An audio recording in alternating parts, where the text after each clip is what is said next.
Welcome to the Wyrd Learning Podcast with your hosts, Dr. Tracy Dix and Dr. Alex Patel, with special guest, Kia Morant. Today's episode, In Conversation, Settling into Student Life with Kia Morant. Hello everyone, it's Tracy Dix here from Wyrd Learning with my good friend Alex Patel, and we're very excited to welcome a special guest today, Kia Morant, whom I've known for quite a few years as a family friend, because your younger sister is good friends with my little boy. So we kind of met through play dates and nursery occasions and stuff like that. And that was since before you started going to university. So I remember when you were still deciding which one to go to and so on. And now you're in your third year. Which year you're in gets a little bit muddy, but we can explain more a little bit later. So since students are starting to move to university these few weeks, we thought it'd be useful to talk about your experiences of settling into uni. And you've actually had a very unique experience of having settled in twice because you changed course after your first year. And although in some ways that must have been really, really difficult at the time, on hindsight, hopefully you've made the right decision and you're in a much better position now with lots of wisdom gained along the way. So Kia, could you tell us a little bit about which course you're doing and which university you're at now? Yeah, I'm doing politics and economics, which is a Bachelor of Science at Aston University. And which one were you at before? I was at Goldsmiths University and I was doing politics, philosophy and economics there. Okay, so what made you decide to change? I think it was a lot of things, but I think the thing that was like the catalyst of me actually changing course was because COVID lockdown happened. So I was at uni. I didn't go back after February because me and my mum saw it was really starting to amp up, and my mum's ill and she's immunosuppressed. So she didn't want me to go back to London unless I knew what I was doing, because I was debating leaving then, but I wasn't quite sure. And then, a week before the COVID lockdown happened, Mum could already sense it was going to happen. She was already telling me I need to stay home before I know if I'm going to just stay in London or just stay in Coventry. And I had to speak with my personal tutor at Goldsmiths, and they weren't really offering anything online. And I didn't want to only be in London, not be able to see my family. So I was like, I don't think this is going to work out for me. But before then, there was also issues that were going on that didn't make me necessarily want to stay at that uni. So yeah, was that to do with how the course was being taught, that it didn't suit you, or more kind of like, I guess, social, missing home, those types of things? I think I missed home quite a lot because I'd never moved away. So that was quite difficult. It is a big change, and obviously being in London, it's very expensive to get back to Coventry. Unless you get coach, which takes such a long time, which I didn't enjoy doing. So I usually got the train and it was just very expensive. But no, I wasn't a fan of the area I was in London. I was in Lewisham, which it's nice, but it's it had its rough areas, and uni was unfortunately on the street where just a lot of not great things happened. Near the same area where Sarah Brad and I can't remember the lady that got taken happened, and it's got a really high incidence of violence. That's really not towards great. women. So it was awful. I had 2 instances where it was not good. So that was not great. And then also from the teaching standpoint, I actually quite enjoyed how the course was taught. I didn't mind that at all. I enjoyed the subject as well. I really enjoyed philosophy, which I had to drop moving to Aston because they didn't offer it. That's a shame. I know, I really, really loved it. On the plus side, you can borrow books from the library and delve into philosophy yourself. In fact, I've got a lovely big yellow book, which I think is called Philosophy for Dummies. I have the same book. Oh, that's cool. You might be able to squeeze a bit of philosophy into your dissertation and final year project. I want to say if there's someone who's willing to supervise it, but actually they should be willing to, shouldn't they? I think it depends on the academic, but yeah. Yeah, there was a bit of philosophy in the politics that I've done last year, not so much. In fact, no, and this year I had 2 modules where I did an essay on sort of the mix between philosophy and politics. So. Okay, so there is still some space to do that. Yeah. That's interesting, actually. That highlights one of the nice things about study. You are able to follow your interests a bit more, whereas in A-level and before that, people, have to stick very much to the curriculum. But I'm guessing you found at university that you kind of manage your own reading. So you might have a big reading list, but you can decide what directions to kind of pursue within that. Yeah. Okay. We've digressed slightly with reading lists, I suppose, because we're talking about settling in, weren't we? Could you tell us about your recollections of settling into university life? They've been very different both times. Yeah. So for London, everything was normal back then. And for Aston, my first year, it was during lockdown, so everything was online. So they're very different. But for London, I remember I was in a accommodation that was kind of far from campus. Everyone else was in one area. I was like a 5-minute bus ride away, so not too bad. But I was very conscious of that. So I found a group chat of everyone that was in the same accommodation as me. And I made a couple of friends on there. So I remember I had that kind of like support base, which was very useful, especially considering everyone else knew each other from the uni, and mine was a private accommodation. So some people went to King's and Imperial, but I managed to make friends that went to Goldsmiths. I had a social group from that, and then we met more people on the course. Remember, it was very good going to all the freshers events. Okay, what was the highlight? Oh gosh. It must be like a long time ago now. Do you know what, it's actually yes. Yeah, it's about 2 or 3 years. 3 years. Yeah. So what kind of events did they offer? So a lot of them were at the SU, and I remember us thinking that it was quite funny that there was so much stuff to do in London, and they were putting on all these events at the SU. So we'd go and crash the freshers events of the unis, and they'd like try and stop us at the door. Bounce like, this is only for so and so. Like, we went to one that was for LSE, and they're like, you can't come in here. And we're like, we've been in the queue, we've bought the tickets, we want to come in. And everyone behind was like, yeah, let them in. So we went in. So we did that a couple of times. I think the best one that we did was we crashed actually one of Goldsmiths events, which was for the international students. We didn't notice at the time it was only for international students. But then when we got in there, said, where are you from? We're like, Coventry. So it's a long way away. Yeah, really far. One of my friends pretended he was from France. And I was like, no, stop it, Oscar, don't do it.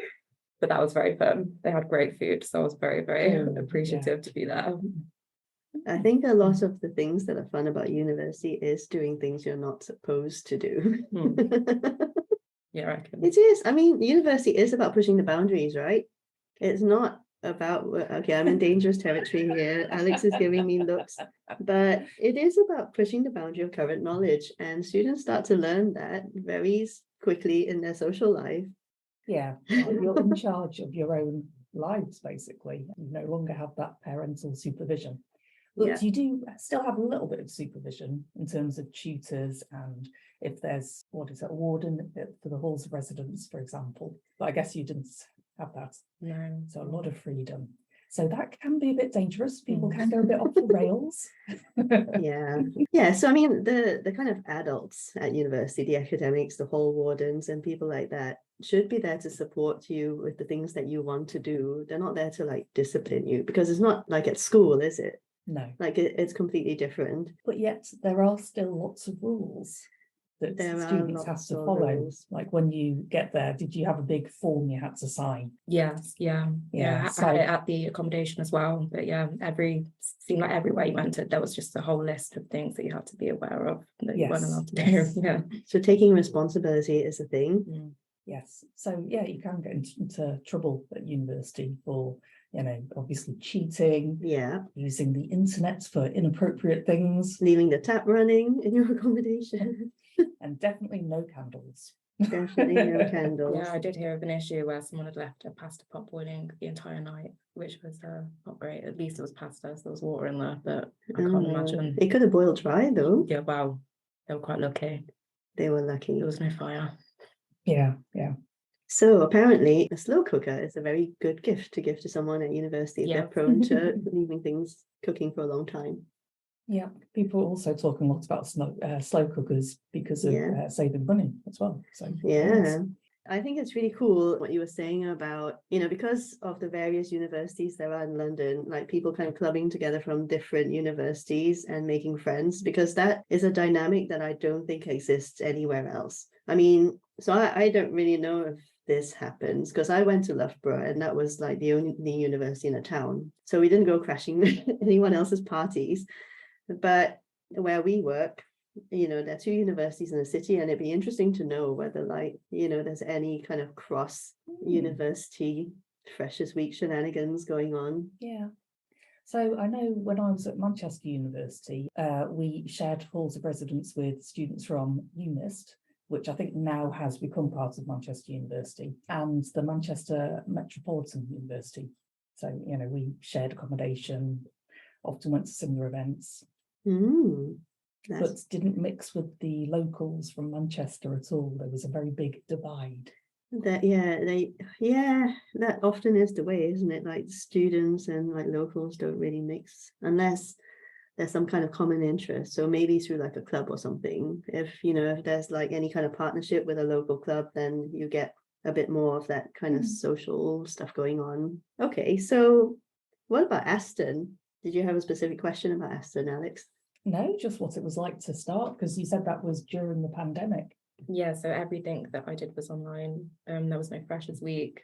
There was kind of Freshers events online. I went to one. It wasn't really. What was it? Go on. I can't remember. It was like a virtual, like a society event or something like that, which I remember I went on it and I just didn't understand how this was possibly going to work. And people talk and it just wasn't. Yeah. So it didn't work. No.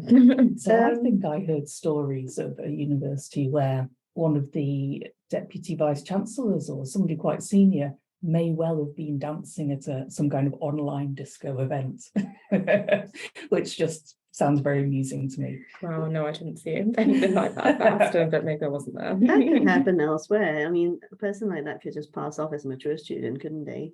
I mean, was he in any way like demonstrating his position? No. Okay, just having a dance. Yes. Well, why not?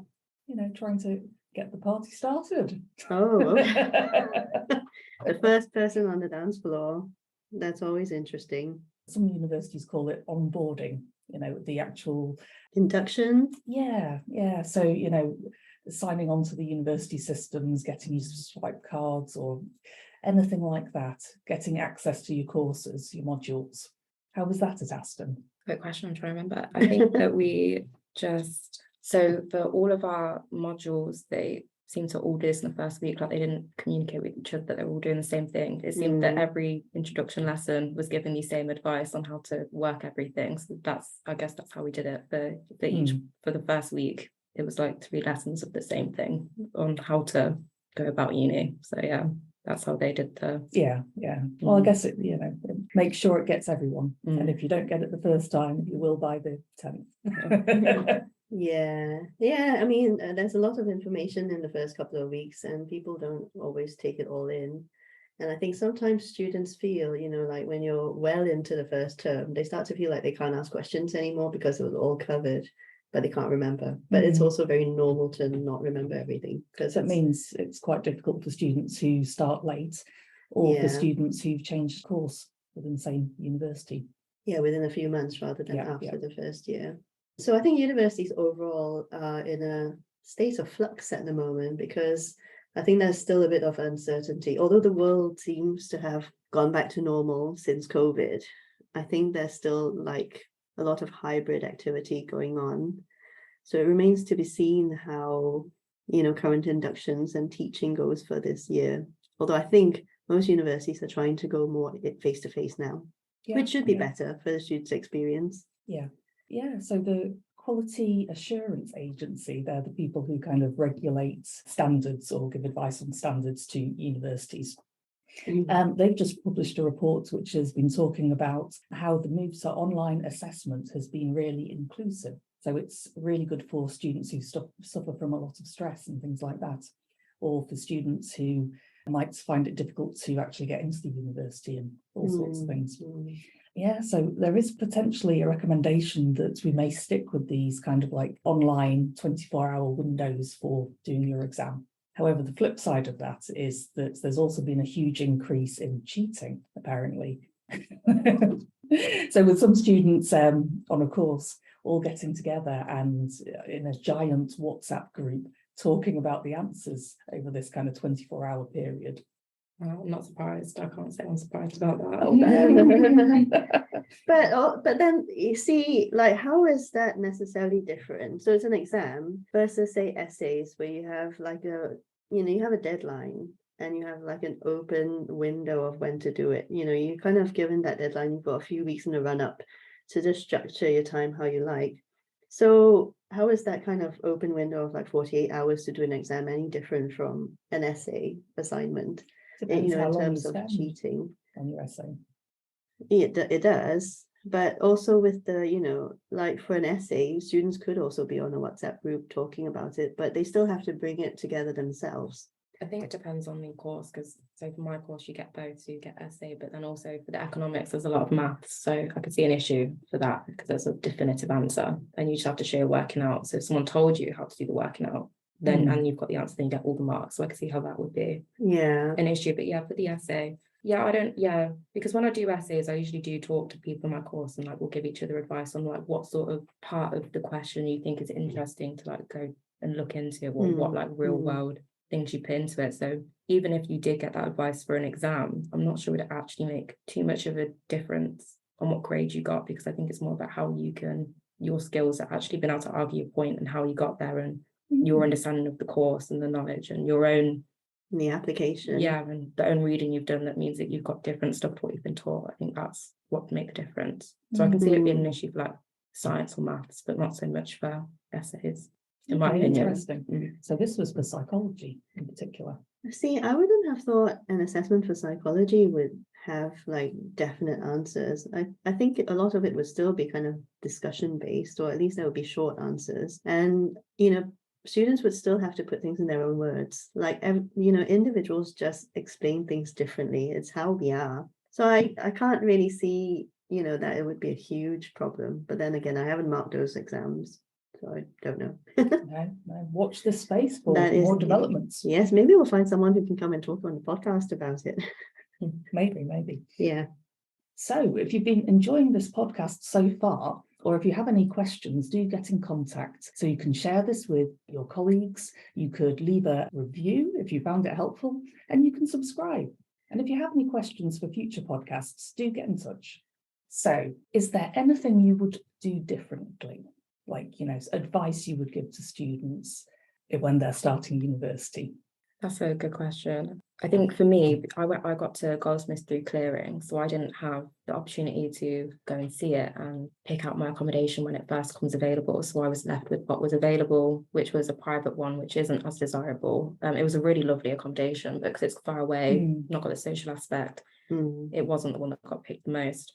I would say that definitely make sure that you look into the accommodation as soon as possible, and then when it becomes available, try and make sure that you get the one that's the closest to campus, not necessarily the nicest, because I wouldn't say they've even got the best social aspect, but just one where you know that you'll be able to meet people, because I think making friends when you're at uni makes all the difference in terms of how much you're going to enjoy your time there. So I think if I could have, that's what I would have done differently. I'm trying to think what else. So how about studies? Yeah. Coming from, was it A-level you did? Yeah. And then transitioning to studying at university. What was that like? Are there any tips around how to cope with that change? I think that it's not necessarily something I struggled with, but I've seen other people struggle with it. But I think a lot of people get caught on how you're taught to write essays when you're at sixth form, because I think it's very focused on ticking boxes. Whereas when you're at uni, you really have to focus on getting an understanding of a subject and then arguing your point without focusing necessarily on what you've been taught in the lectures or in your reading, and bring in other facts that can enhance that. But it's really your own work. It's not the work that you've been taught and you're regurgitating it to get a good mark and show that you know it. You've got to find your own path and show you know that, and kind of try and bring something new. So when I've done a lot of group work at Aston, and I found that a lot of people don't necessarily understand that the same way that I did, I think, when I came into university. So I think that's something really important that people need to look into. What do you think gave you that advantage when it came to applying knowledge and understanding that sometimes you have to find ways to make a topic your own rather than regurgitating, like you said?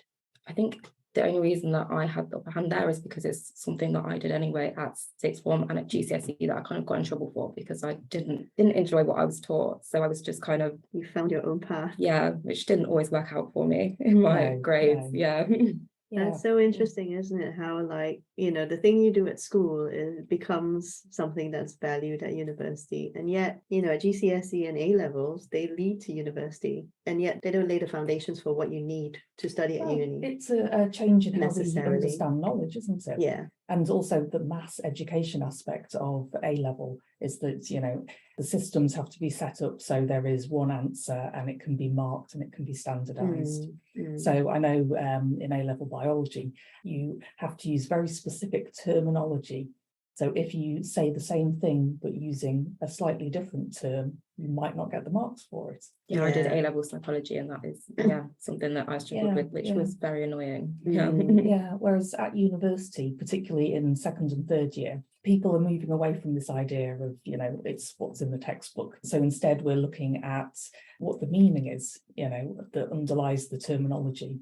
And also you'll find that lots of researchers or academics have different perspectives. Yeah.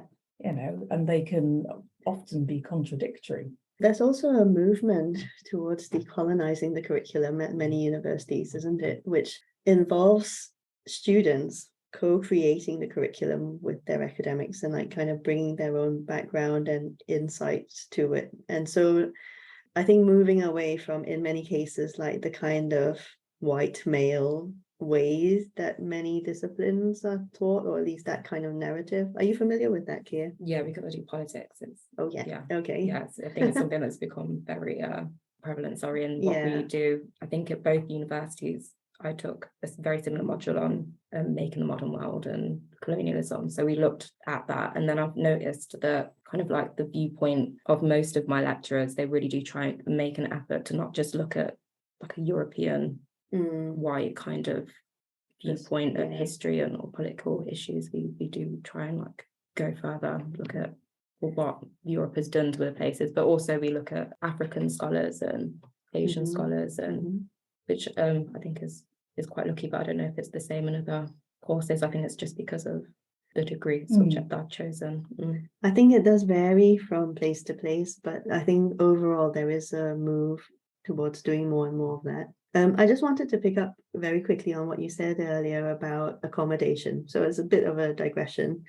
And, checking out the accommodation and finding somewhere that's close to where students live. Because I came across the same thing. I did my master's in Stratford-upon-Avon and ended up kind of living on the completely different side of town to where all the other students were. So most of the students were living in somewhere called Old Town, and I was on the other side. And what this often meant was having to make your own way home after a night out when everyone else could walk home together, and you just felt a lot safer.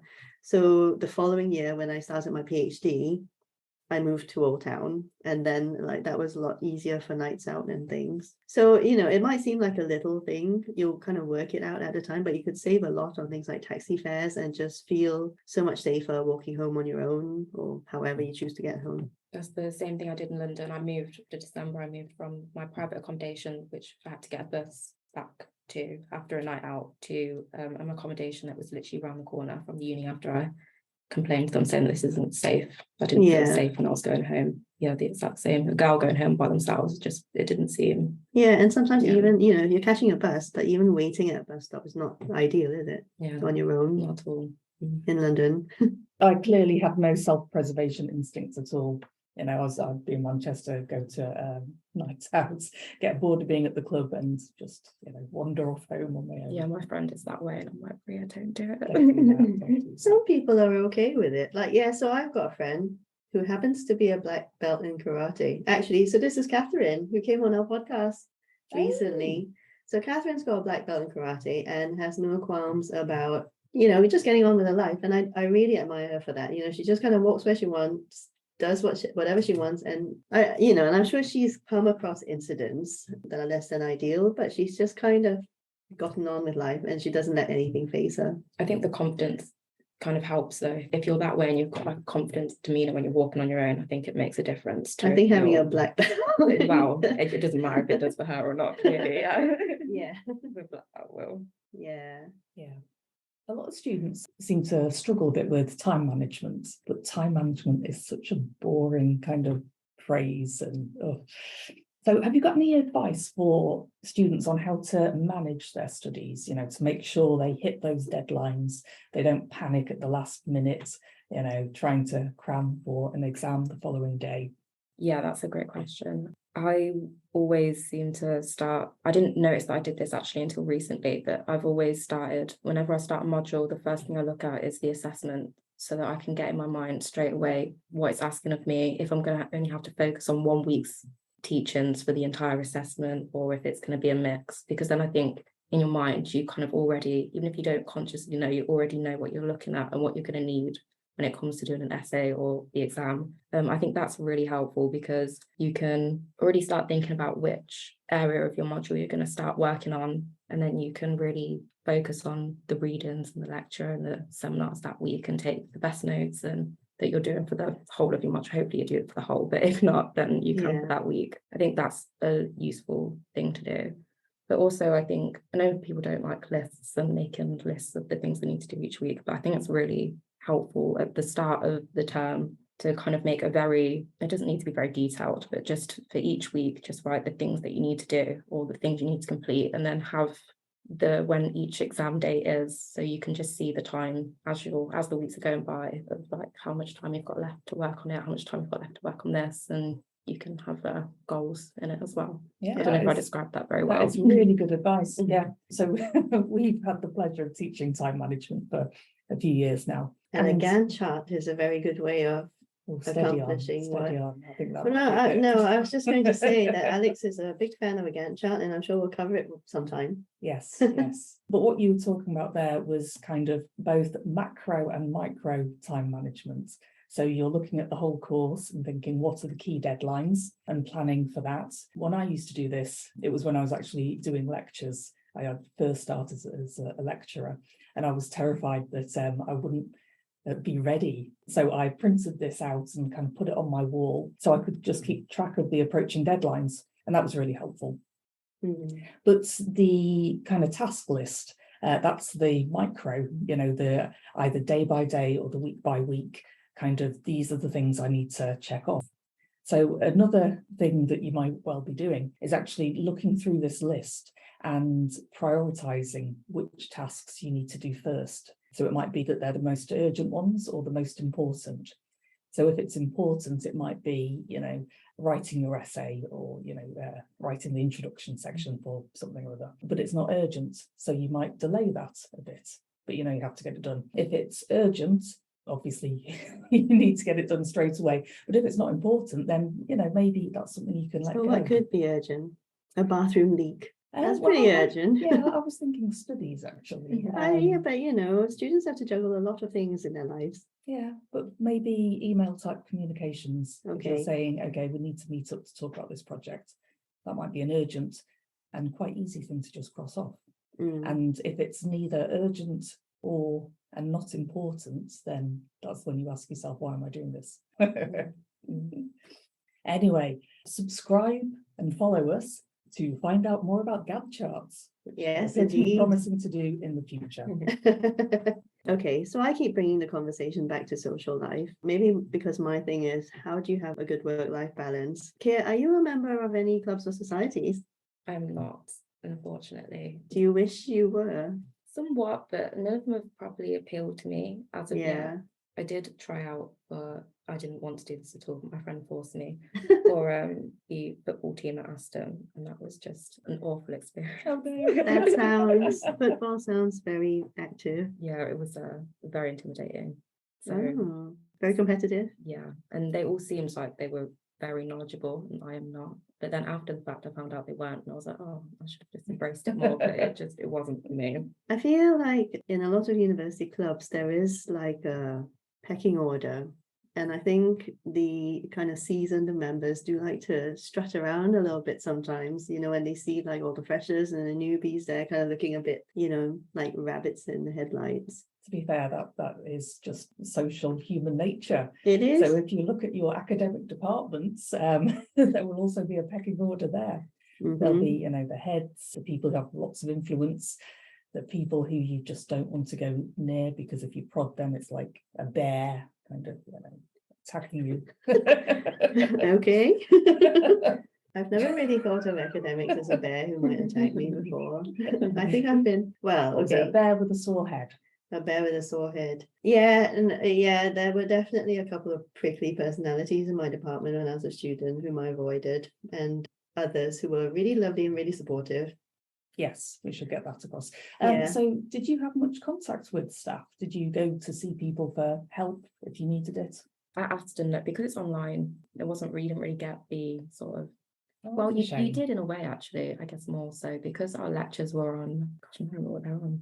Teams, Zoom, Probably Teams. Blackboard Collaborate. Blackboard, that's the one. Yeah, there we go. They're on Blackboard. So you've got the chat box where you're talking. So they'd usually mute us, but we did have a chance to speak. Usually in a lecture, you don't talk, obviously, it's just someone speaking at you. So that was good. You weren't really in the same room, so you didn't necessarily want to have a conversation with someone while there's like 70 people watching you have a conversation. So you didn't speak as much.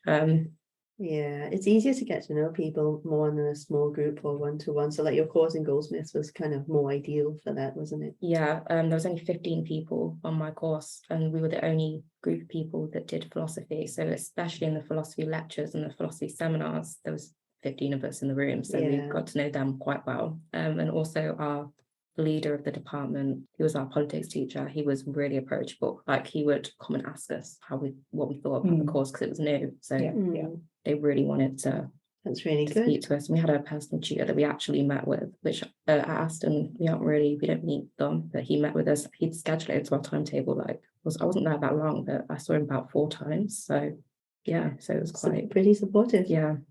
Have you got a close group of friends now from uni? So me and my best friend from sixth form, we go to the same uni at Aston on the same course in the same year. So how did that happen? So yeah, it worked out quite strangely. So she was doing a foundation year when I was in my first year at Goldsmiths, and then after everything that happened, I was feeling very stressed what to do. I was gonna have to go through clearing again to get into the uni, and because I was gonna have to be at home, I didn't necessarily get to go to the uni I wanted to go to. I was gonna look into going to uni of Manchester, but I would have to have moved to Manchester. Would have been the same issue.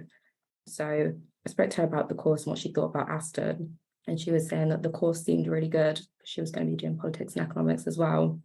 So I just took the plunge and I was like, okay, I think I'll do this. I was considering Coventry, but they don't offer politics and economics on the same course, which is really unfortunate. So I have her. And then because we have lots of group projects, I've got to know various people throughout my time there. But recently, the most recent group I worked on in my first term this year, I've stayed close with. So we've got friends in that aspect, but I think the setup of how we do uni at Aston isn't necessarily inclusive to being more social, because it's very teacher-led, and we don't go in as much because it was online, and now we only go in for seminars, and it's kind of like front-facing rather than a group discussion. That's really interesting. Yes. We kind of saw a similar sort of thing happening where we work, where the idea of group discussions is something that's quite new to the university, whereas other universities are a little bit more progressive on that sort of thing. There's just so much value in seeing learning as being a social interaction, a collaborative process. So you're bouncing ideas off each other, you're hearing different perspectives. And it keeps you awake, for one thing. Keeps you on your toes. Because in lectures, so when I was lecturing, it was to 200 first-year biological sciences students. And without fail, there'd be somebody falling asleep in each lecture.